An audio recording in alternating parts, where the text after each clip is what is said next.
стране ведутся масштабные работы по развитию нефтегазовой отрасли.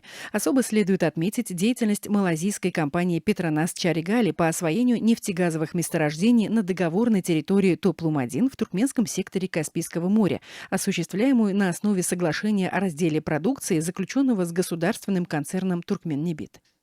В текущем году компанией на газовом месторождении Махтумкули, расположенном на договорной территории Топлум-1, была пробурена эксплуатационная скважина номер А8 глубиной 4981 метр.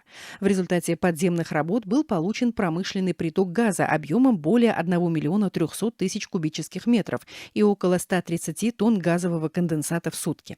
В настоящее время скважина находится на начальной стадии освоения, в связи с чем в будущем ожидается увеличение этих показателей. Иностранные компании, ведущие нефтяные работы в нашей стране, выражают признательность уважаемому президенту и национальному лидеру туркменского народа Геру Аркадагу за создание благоприятного инвестиционного климата и законодательной базы для реализации инвестиционных проектов.